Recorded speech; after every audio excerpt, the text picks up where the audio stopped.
icebreaking and on to Troy, who's the founder and chief growth strategist at Strategy Active. Round of applause for Troy.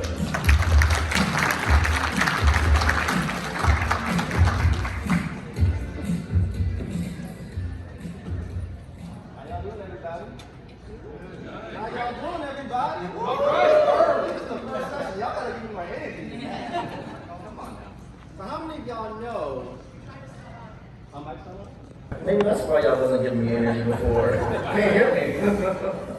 So how y'all doing today? I like that. So how many of y'all know there's an insurgency coming? Change is coming. Who likes change? Anybody like change? Anybody hates change? They like things to stay the same? Now my wife's an accountant. She likes things to stay the same. So I just want to get a read of the room here. So audiences, they're getting smarter. Technology has changed, and the rules have shifted. And so one thing that everyone's been talking about, seeing a lot of buzz about, AI. Now granted, there's a lot of other sessions happening today and tomorrow that will talk about this deeply, so I won't do that. But I challenge you to think about it this way. AI is going to allow you to do two things, be an accelerator and an incubator. What do I mean by that? So on the accelerator side, it's going to help you scale things that you already do it better, more performance. On the incubator side, this is going to allow you to have a nice ecosystem to help you navigate and figure out, how do I make this better? How do I improve on this new idea and take it to market? Basically being innovation. Now I promise you, this is the only time you're going to hear me say ChatGPT in this presentation. I am not the one today. There's going to be plenty of others who may talk about it. But I just want to get it out of the way. If you see the meme, you'll understand what I'm talking about. There's no denying what it's doing. There's no denying what it's capable of. But that's not where I'm going to go with this conversation. And this is fine. You know, if you're kind of easing into AI, maybe you have your reservations. You know, maybe you're questioning, I don't want machines to be terminated and all this stuff. It can be more chaotic. And as digital marketers, especially if you're on the social media side, brand side, paid side, so much has changed. We got privacy issues, we got platform issues. I know we have a session coming later talking about Google Analytics. That's a whole nother ballgame for a whole nother conversation. And you may feel right now, sure, I'm here to get answers. I'm here to get solutions. I'm here to maybe even have just a relatable group of people to just complain about. There's a lot going on right now. I don't know what we're doing. Are you also feeling this way? Are you not? But let's just pause. Let's take a deep breath. A lot of marketers had said that 70% of marketers, traditionally, they don't find this effective. And they know that new emerging technologies, new emerging practices are going to help them grow. Now, show of hands, how many of you feel that you are on the 83% right now or the 17% right now? 83%, show your hands. Anybody dare to admit that they're on the 17%? Oh, you deserve brownie points today. Let's go. So the reality is we need to understand utility to multiply outputs to maximize your outcomes. So the biggest problems most marketers and most businesses have, they either don't have enough budget, enough personnel, or not enough time. At the beginning of the year, there's been a lot of layoffs, a lot of technology changes. A lot of things have shifted, and people are now being close to their money. That correlates obviously with the economy and everything else going on. So how do these marketers who already have a struggle getting budget, how do we prove what we're trying to do? How do we get support to help us get our outcomes, get our outputs, and everything else across the board? So if we were to pause and reset that and then integrate AI, people believe that investing in is all the 90% percentile. People believe that believing in investing in AI will decrease operation costs, boost team productivity, and reduce time on task. So if we think about like what we're doing on the daily, and maybe we don't have the ability to hire new people, can I integrate some software and some solutions to help me maximize my output? And then can I run that by my CFO, run that by my CEO, present a plan, let's see what happens over the next 60 to 90 days. And if we do get more output, if we do get more higher ROI, well then, hey, we save money, we validated what we're trying to do, and we're moving things forward. Now, the AI revolution is shaping everything. It's projected to drive $15.7 trillion in economic value by 2030. Now, I say this statement and people may think, well, sure, that's great. You probably pulled up ChatGPT and put it on there, just validate AI, and now I got to integrate all this stuff. That's not what I'm saying. I'm just saying there's a pattern happening here. And we can't deny it. We have to acknowledge the fact that things are changing and shifting, and which side of the fence you're going to be on as a digital marketer, and more so as a business, between voice-based searches and chatbots integration, AR and VR, and everything else in between. So how much did you spend on digital marketing this past year? It's not a rhetorical question, you don't have to say anything. But just to consider how much you spent last year, maybe where you're looking at Q1, Q2, are you in the same trajectory as your budget shifted down? The studies show that people who are starting to integrate AI in those solutions are allowing themselves to still maximize their dollars and do more, but they're actually spending less. Sometimes we kind of, let's be honest, sometimes digital marketers can be hoarders. Anyone want to admit that there might be a digital marketing hoarder? That's me? Okay. Sometimes I get tied to a certain platform that now I'm like, ooh, it's not going anywhere. Sometimes I get tied to a certain software, and now I'm like, I don't want to do this anymore. That's costing me money if it's not allowing me to do and move freely. Can we be honest about that? The numbers dictate everything. Revenue impacts what we're trying to do. So 92% of businesses say they have decreased costs due to AI integration. Now granted, that is across the board, and that can be subjected to a lot of different things. And then 82% of AI adopters agree integrating AI is helping their company accelerate revenue growth goals. Remember what I said earlier, AI, accelerator or incubator? And you can do both simultaneously, or you can, depending on where you are in your business and what your needs are and your goals. If you have more leg when you're trying to bring something new to market, you'd be more on the incubator side. And if you're trying to scale, get more revenue, you could be on the accelerator side. Either way, it's just something to consider. So remember, I talked about a little earlier about the pattern. We've seen this pattern before. When we went from mail to radio to TV to .com boom, social media, and now the digital marketing insurgency, as I like to call it. There's a pattern here. How many of you have an Instagram account? How many of you have a business Instagram account? There was a point in time when people thought Instagram was just for teenagers, right? And yet, somehow TikTok is now what Instagram used to be at scale. How many of you have a TikTok account? How many of you have used TikTok to make money? Something to think about. How are we modifying our change and adapting accordingly? The history is telling us there's a pattern here. Now, many businesses who didn't take advantage of the .com because they like the internet, I got TV. Then the internet became the thing in social media. I'm not going to do social marketing and social media selling. That's not going to make any money. LinkedIn, that's a resume. How many of y'all have LinkedIn now? You know, I'm fine sure on the LinkedIn, don't connect with me there, just throwing it out there. But again, things have changed. Now, we can wait and be reactive and let the majority tell us where we need to go before we shift, or we can be proactive. And I dare that a lot of you in this room, a lot of digital marketers in general, should be more proactive and less reactive. So that's where I get to. It's time to activate smart marketing protocols. As I said on the first slide that I had, the audiences are smarter. Since the pandemic, people can identify ads at an alarming rate. They've been more educated, they know what they want, they know what they don't want. And so the gimmicks, different things aren't going to work anymore. We have held to certain methodologies for the past 15 years as if it's like law. And I don't know why we have come to the conclusion that that is the case. Dare I say it is not anymore. So we want to unify systems to increase efficiencies, or optimizing our workflows, or scaling our marketing operations. We want to maximize our productivity. These are all things that no matter what's going on, no matter what platform, you as a digital marketer, you as an agency leader, you as a founder, CEO, have to focus on these things. Because they directly tie to revenue, they directly tie to retention, they directly tie to any goal you're trying to do without the year. And so if we look at the playing field of how we're doing technology, how we're doing marketing from this vantage point, dare I say marketing is just as important to help sales. How many people think that marketing contributes to sales? I would hope so. That's a great answer. That's a great answer. For those who don't raise your hands. I won't talk to you in that. But I think we always had the same commonality problem. Sales is selling, marketing kind of in a little bubble that's just helping create. And I really challenge that in this new era, marketing and sales can work more together. Simply by looking through these systems, that's going to allow you to work together to actually make more money, drive more revenue, and do what you need to do. Again, businesses that adopt modern, data-driven marketing strategies are 6 times more profitable than their competitors. How many of you know exactly who your top competitor is? That may have changed over the years, I get that. But it's just something to consider in a monitor. What is my competitor doing that I'm not?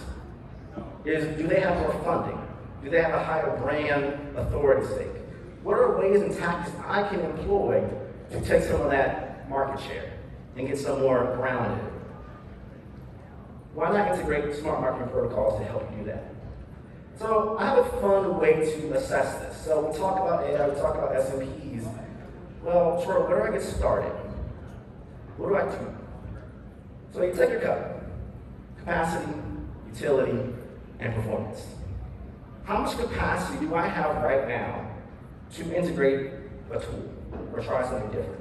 Granted, there's a learning curve, there's education, there might be money involved, but we have to consider the capacity. How much time do we want to delegate that? What is our ability to do so? The next thing is utility. It doesn't matter if you don't align it to the right utility. Are you trying to tap into do more sales, more outreach? Are you trying to beef up your infrastructure? You know, as a digital marketer and as a founder and an agency owner and also CEO of another agency, you know, I navigate operations all the time. And if I can save my time by improving and implementing certain strategies and structures, even things that I don't know how to do, can I allocate budget to do that to tie to the right utilities for me to go? And the last thing is performance. At the end of the day, we have to perform. And if we get buy-in, if we get investment, if we get our CEO, our CFO, our manager, or maybe you are the person to sign off and say, we're going to do this for the next 90 days, if it helps improve our performance internally or externally, then there's your buy-in. That's the value. So when you go into the meeting, you might want to put a cup, pour some water in and say, what's our capacity? What's our utility? And then let's define performance. So it's not just a robot to assess where I can integrate smart marketing protocols, where we're weak and where we maybe need to optimize smart marketing protocols, but get buy-in to maybe get our CFO to sign that check so we can invest in smart marketing protocols. So, pause break. We're going to get very narrow. There's a lot that's been said, and there's a lot that's going to be coming even after the session right here. Where are we going to go? What are we going to do? What do we go with our next step? No matter what, if you don't take away anything else from my presentation, you got to add. Audits dictates direction. At the end of the day, it doesn't matter if you feel threatened or feel, I don't want to learn some software or process or tool or platform or anything of the sort. If you want to stay in business, if you want to grow in business, your audience is going to tell you exactly what they want, and then we have to adapt to meet that. I wrote a book called Shut That Up, and in it I wrote a phrase, adapt, always do all possible things. In that letter, in that realm, when I'm trying to justify what we're trying to do, what is my audience telling me? Because a lot of times, a lot of marketers, a lot of execs, a lot of thought leaders will express the pain points, different things, and give you a lot of noise. But they're not the people you're selling to. They're not the people that are going to be your clients. When you're going to quarter three and you're trying to see, hey, are they going to resign for next year? And things like that. It's your audience. And so at the end of the day, we have to, if I got to go back to my boss or justify my own budgeting and my investments, our audience is going to take the direction where we need to go. And if we are vulnerable out of capacity, or if we're vulnerable because we're not pushing out enough, we only have a small team, we're very lean, well, then we got to figure that out. If you don't have the financial backing to do so, as you saw the numbers earlier, well, then maybe I need to adapt and tap into different softwares and technologies to do so. Granted, I don't have a massive list of all different AI protocols, all different marketing tools. You'll find it on LinkedIn in like 10 seconds. That wasn't the point of my presentation. My presentation is to present to you findings and consider the utility of it at a higher level. Because once you understand that, you can make your own decisions of what you need to invest in and what you need to do. So, there's a lot of things that are obsolete. Can we agree that we kind of did the hoarding thing of keeping things that we think are law or we think should be important that aren't as important? I'm so tired of hearing a CEO telling me, I'm going to go viral. We're still talking about that? Have we proved this already? Why is like every 5 years a new platform comes, I want to go viral, I want to go viral. Great, you got 100,000 likes. How many of them bought today? Where's the conversion? What's the attribution? Oh, I don't know, I got 100,000 likes. Okay, good for you. Let's not hold on to that. Keyword stuffing. Again, I'm not an SEO person, so don't get mad at me. But keyword stuffing, people still want to dive into that as if Google hasn't optimized for it, as if your audience isn't smart enough when they're reading it. You said the same word multiple times. There's no value here. I'm backing out. What's your bounce rate? Just throw that out there. Stop the cap on promotional, spammy emails, and dare I say it, the LinkedIn DMs. I just said that, I just had to get it out there. It sounds good in theory. We're going to run the gauntlet and do so much cold email. I'm not saying cold email isn't effective. But if we can be more innovative in how we do it in our practices, it's going to be more efficient than just these arbitrary practices that we just do because it's on our checklist to do every single day, every single month, every single year. And influencer marketing, not based on follower count. There's been so many talks of people reference different influencers who are paid for followers, whether they're following, and can't get one person to buy anything. To me, that's not influence, that's cap. So on the flip side, let's talk about multiplication of audience personalization, connecting one-on-one. SAPs allows you to tap into these things to really innovate how we're reaching individuals. Well, Charles, how is that different from what I'm doing already?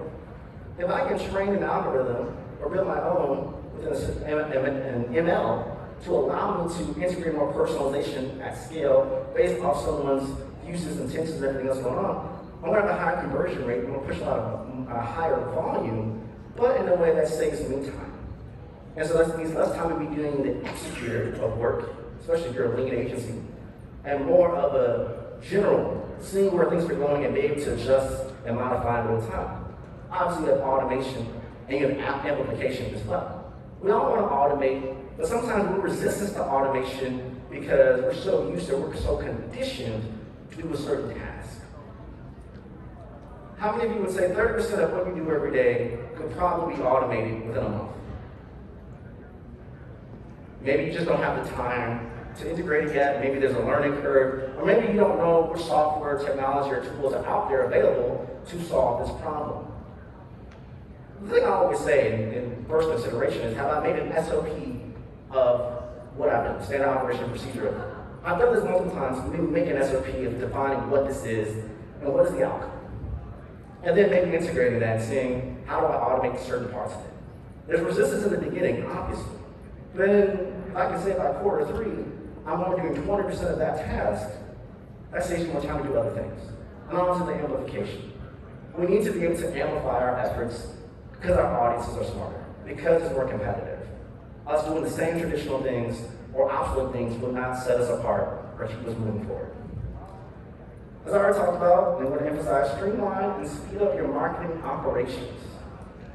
Human error, people. Let's minimize the error. I don't know about you, but as a marketing creator, some days I am really good at what I do from an operations deep dive work part. And other days I'm like, ooh, it's sunny in Chicago right now. I sure want to go outside, but I don't want to do any of the grunt work anymore. The additional, the non-sexy, non-fun, the work that no one talks about on LinkedIn as a thought leadership person, but is required for me to get done. But if I can streamline that process and minimize my errors, that's going to save a lot of time. I want to reduce my reports, I want to reduce my meetings in half of that calendar, just because I'm streamlining it and I'm speeding it up for more. A big one is the agility. Adaptability, again, I talk about this, adapt, always do all possible things, to thrive and survive. How many of you feel like you're thriving right now? How many of you think you're just surviving right now? Thriving or surviving, either way, it's a win, because you're not taking it out. But if we want to get shifting from surviving to thriving, that requires a mindset shift. That requires you to adapt in how you're using technology and how you think about it. If we took a step back and zoomed out, what are you actually doing that are actually moving the needle in revenue and retention and everything else?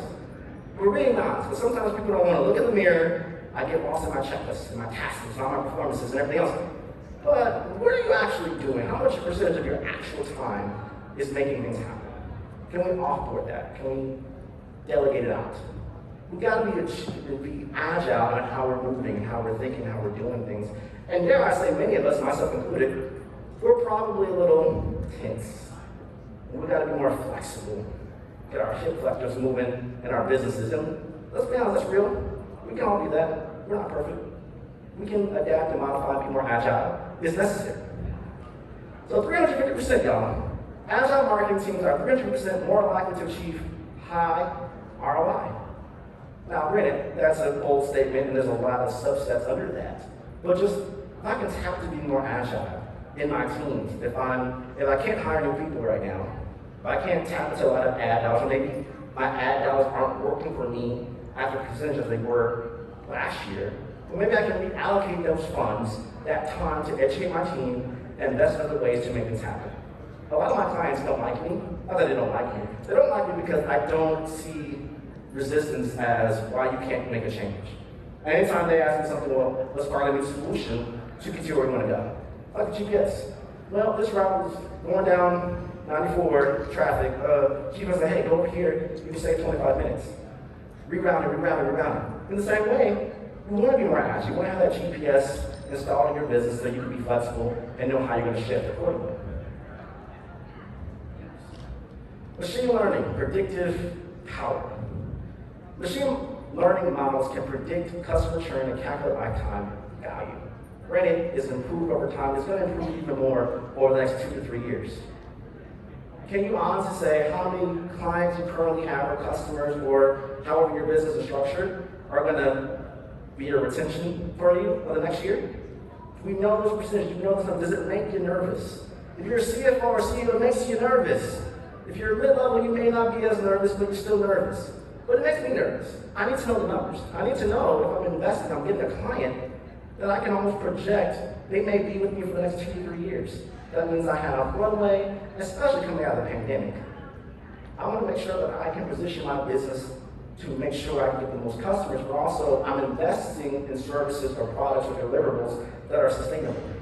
And so if I have more predictive power to assess not only do they have financial power to pay me my rates or pay for my products or services, are they incentivized to do it more than once?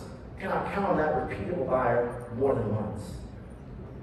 So this may hurt a lot of people, but it's okay. The truth hurts. Less clicks, less impressions, and CTR. Let's shift gears to how we want to measure marketing. Clicks are great, but cannot justify certain things. I always like to think an impression is a milestone to indicate we're probably moving in the right direction. That doesn't necessarily mean if I get so many impressions, I'm going to make money. And sometimes, not all times, but sometimes we have invested so much time and energy on certain metrics that technically don't quantify into revenue or justify it back to what we're trying to do. So user engagement, definitely something to monitor. Customer and non-customer behavior, both tell a story. If they're choosing to use our business, that tells me something. If they're not choosing, I don't want to just not know why someone didn't choose my business or my service. Maybe it's not the right time, maybe it's not in demand right now, and all the different things, but I'd rather have an idea of why they wouldn't and be prepared for it when they would. It's kind of like insurance. You put it out there, sow those seeds. You may not need me, but when you need me, you're either going to call Geico or State Farm or whatever jingle that lands in your brain at 3 a.m. in the morning. So in the same way, I want to understand my customer behavior and adapt to that accordingly. And then sentiment analysis, I want to know the tone. I want to know how are they feeling with what they're writing about, with text. I want to get the context of how they feel, not just them stating it. I love this, I like to look why, more context. And the revenue attribution. It all ties back to revenue. That's why I challenge and saying marketing is just as a bigger player in helping companies make money as sales. They have to work together. This whole illusion that, I don't need my left arm, I'm good on only my right arm, needs to be demolished. But the biggest one is churn. Reducing churn by even 5% can increase profit between 25 to 95%.